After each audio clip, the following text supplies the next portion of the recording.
入国時に隔離なしでタイを訪れることができるように、それを許可するように求めているということです。これからはタイに入国する際には、入国手数料として、こんにちは、人生に楽しい旅を、すみやきです。今日はタイの現在の状況についてお話をさせていただきます。先月のタイ政府が発表したビザなしでタイに入国できる、そのことと、またタイで広がってしまった新型コロナウイルス、そういったものが現在どういった状況にあるのか、その最新情報を今日はお伝えしていきます。本日お伝えするポイントは、まず1つ目、タイの旅行業界の状況。そして2つ目、タイに外国人が入国した時に隔離なしにするという、そういった計画について。そして3つ目、タイ政府が発表した外国人が入国する場合の入国手数料について。そして4つ目、タイでの新型コロナウイルスの現在の状況をお話しします。5つ目、視聴者の方から観光ビザのこととタイ入国の際のことについての情報提供をいただきましたので、そちらをお伝えさせていただきます。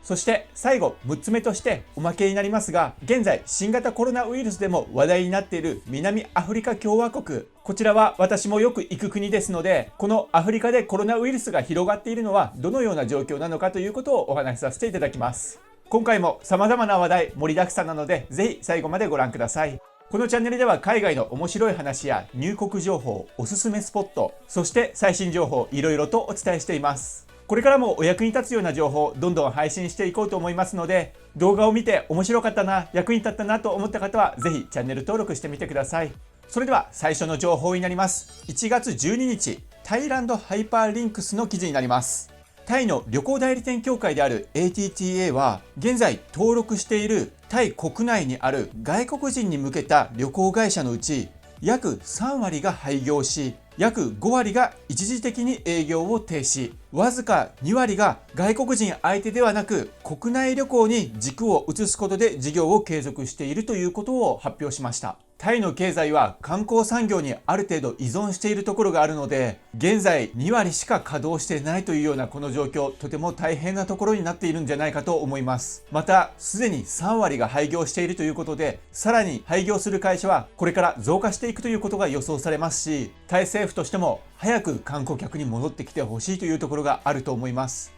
ただ、もちろんコロナのこともあるので、手放しでウェルカムというわけにはいかないと思いますが、なかなかこれからもタイの観光業界にとっては大変な時期が続きそうです。そういった意味では、経済面に関して海外と深いつながりがある、また海外にいろいろ輸出物、輸入物を依存している我々日本も同じように大変な状況にありますが、ジンバブエとかはコロナが蔓延しだした途端に外国人は入ってくるなということで、即刻国境を閉ざしましたし、海外に依存してない国は強いなというようなそういった印象はあります。ジンバブエは農業国でもあるので、たくさんの農家の人たちがいて、自給自足ある程度できるような環境にあるんですね。そういったところが強みだと思います。これは私の個人的な意見ですが、我々日本ももう一度原点に立ち返って農業の発展にも力を入れていく、そういった地に足をつけた国づくりをしていく、そういったことが大切なんじゃないかなと思ったりもしました。話がそれました。それでは先ほどの記事に戻ります。このような観光業界がタイで打撃を受けている、そういったことを受け、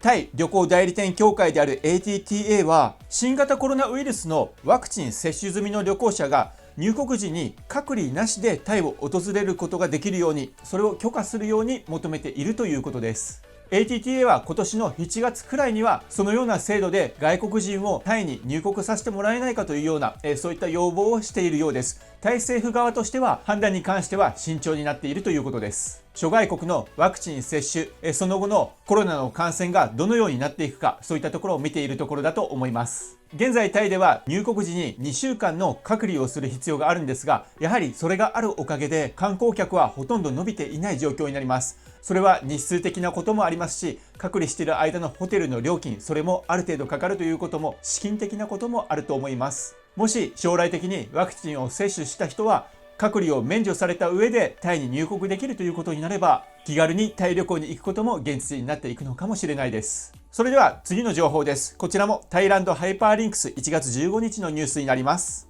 タイ観光大臣によると、国家観光政策委員会は入国するすべての外国人旅行者から手数料として300バーツを徴収するというタイ観光スポーツ省の提案を承認しましたということです。ですのでこれからはタイに入国する際には入国手数料として300バーツ、およそ1000円ちょっとぐらいになると思うんですが、そちらが必要になるということです。この300バーツの使い道に関しては観光事業の資金管理及び開発、そして外国人旅行者の保険のために使われるということです。またこんな予測も話しているということです。2021年は約1000万人がタイを訪れることが予想され、30億バーツを手数料として徴収できる見込みであると語っているということなんですが、さすがに1000万人は難しいんじゃないかなと思いますが、だいぶそれよりかはタイに入国する人数は下がるんじゃないかなと思いますが、どうにか観光産業を支えていこうというそういった策のようですので、我々もタイに入国する際には300バーツを手数料と支払うようにこれからなるということです。それではですね、タイの感染者が現在どのような状況か、こちらを見ていきたいと思います。こちらの情報はバンコクポストから1月15日になります。タイ政府は1月の15日、188件の新規のコロナ感染者を発見したと発表しました。この新規感染者に関しては、先週の2674件から今週は1397件と、およそ半分に減少しているということなんですね。じゃあ現在タイのこの新規感染者数、どのようなデータになっているか、こちらを見ていきたいと思います。詳しいデータが見れるホームページがありますので、そちらで見ていきましょう。それではタイの状況を見ていきましょう。1月1日から14日までの感染者の合計数は4287人となっています。そしてこちらが感染者数の推移になります。今1年間ほどの感染者数の推移が出ているんですが、こちらが第1波の時になります。そしてこちらが第2波の時になります。第1波の時より第2波の方がコロナの広がりが 2,3 倍ぐらい強いような、そういったところが見て取れると思います。それでは短期間での感染者の推移を見ていきたいと思います。こちら直近の14日間になるんですが、このような推移になっています。こちらが1月の2日315人、3日は745人、そしてそれからずっといって7日は205人で、おおよそ大体その200人台が続いているような感じになります。12日は157人だったということです。そして14日は459人と多いように見えるんですが、これは多分13日の統計が14日にも載ってるんじゃないかなと思います。なので最近は200人前後で推移していると考えていいかと思います。これだけでは少し分かりづらいところもありますので、もうちょっと長い期間で見てみたいと思います。これを見ると分かりやすいと思うんですが、新規感染者数が一気に伸びたのが12月19日。これはコロナのクラスターが発覚したので、一気に PCR 検査をしたことによって新規感染者数の発見が急激に増大したと見ることができると思います。この3日間はそのような形かと思います。そして新規感染者数に関してはだんだん伸びていって、1月の3日が745人でピークかと思われます。そしてそこからは少しずつ新規感染者数は減っていった形になりまして、1月の7日あたりから200人前後で推移を現在しているということで、現在横ばい状況ということになるかと思います。それではタイ政府が安全ということで判断するのはどれぐらいの状況なのかと言いますと、この12月の前半のあたりのデータを見るとそこがわかると思います。この12月の前半あたりのデータは25人とか18人とか11人とか新規感染者数がそれぐらいな状況です。そして現在はだいたい157人、287人というようなところになりますので、これが10人台、20人台、30人台、それぐらいまで減るとコロナを抑え込んでいるというような判断を政府がするんじゃないかと思います。今後のタイ国内の新型コロナウイルスの状況を考えるにあたり、ある程度明るいニュースだったんじゃないかと思います。このまま横ばいの状況からだんだんと新規感染者数が下がっていき、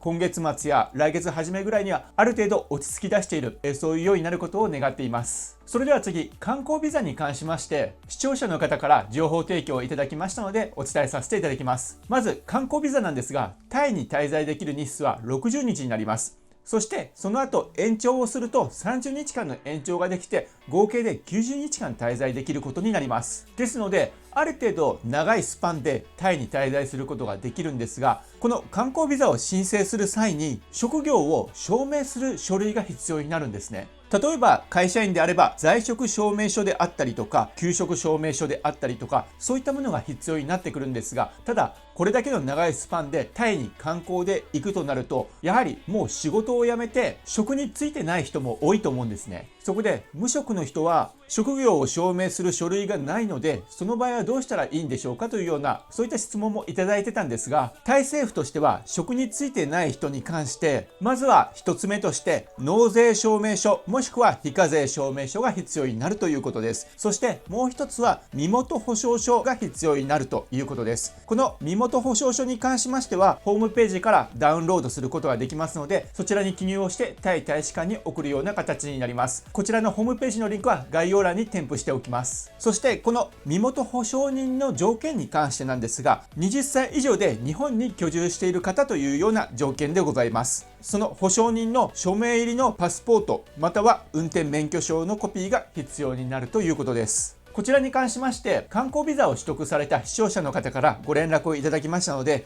無職だったので保証人はお子様が20歳以上であったので、その免許証のコピーで観光ビザを取ることができたということでございました。ですのでそのような形で無職であったとしても観光ビザを取ることができますので、ぜひ参考にしていただければと思います。また観光ビザの取り方に関しての詳しいことはこちらの動画でも解説してますので、ご興味のある方はぜひ参考にしていただければと思います。それでは次なんですが、現在タイは入国した際に2週間ホテルで隔離して待機しなければならないような状況にあります。それでは入国した際にホテルまではきちんと行けるのか、そういったところが気になっていたんですが、特にジップエアという格安航空会社があります。こちら JAL 系列の格安航空会社で、現在タイに行くのもある程度安いフライトチケットを取得することがこの ZIP エアでできて行くことができるんですね。ただこの ZIP エア、私が不安に思っていたのが夜の22時にバンコクに到着するんですね。なのでそれから手荷物の受け取り、手荷物検査などをしているとタイに入ることができるのは多分23時前ぐらいじゃないかと、結構夜中になるんじゃないかと思うんですね。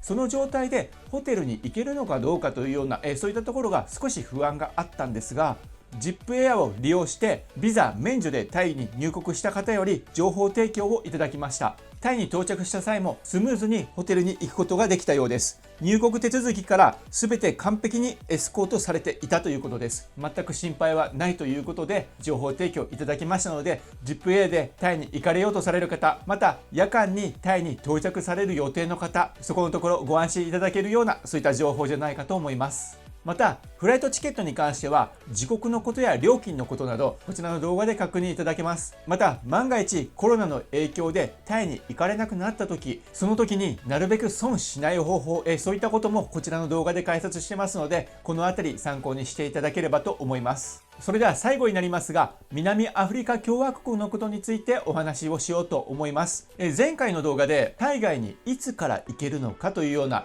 そういった話をさせていただきました。そこの中で南アフリカ共和国ではコロナウイルスが蔓延しているというようなそういった話をさせていただきました。そこで南アフリカのことを少し解説しますと、私は南アフリカに5回か6回くらい行ったことがあります。その体験をもとにのお話なんですが、南アフリカ共和国はアフリカ大陸の一番南端にある国になります。ですので南極からももちろん距離はありますが、ある程度近いようなそういった国になります。南アフリカ共和国の一大都市ケープタウンに行くと野生のペンギンがいたりします。私も海辺に行って野生のペンギンたちを見たりとかしてました。また日差しがいいようなところにはアザラシが日向ぼっこをしてたりとかします。それぐらいアフリカとはいえどもある程度気温は高くないんですね。特に南半球ですので10月11月ぐらいまでは寒いシーズンだったんですね。そういったことでも新型コロナウイルスが蔓延してたということはあるかと思います。またそれだけではなく南アフリカ共和国は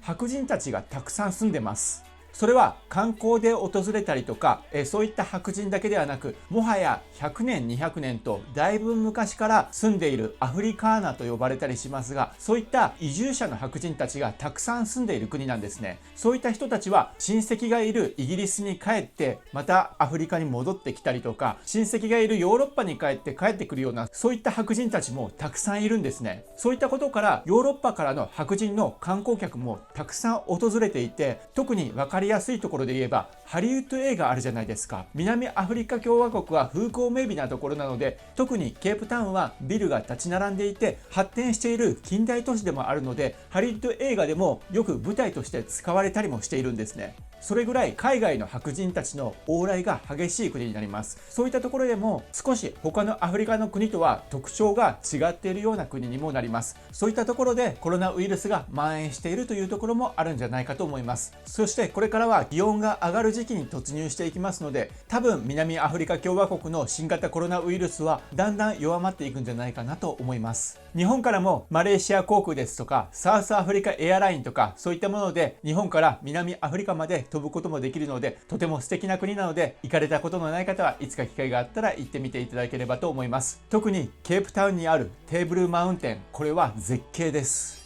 いかがでしたでしょうか。今日はタイのコロナの現状、またタイの様々な政策、そういったものについてお話をさせていただきました。まだまだ日本でもコロナが蔓延している状況ですが、私は2021年だんだん少しずつ海外に行けるようになってくるんじゃないかなと思っています。今冬の時期、ここを乗り切って皆様も健康で、そして未来に希望を持って頑張っていきましょう。今回も動画見ていただいてありがとうございます。そしていつもいいねやコメントをいただきましてありがとうございます。これからも動画頑張って投稿していきますので、よければぜひチャンネル登録お願いします。ご視聴ありがとうございました。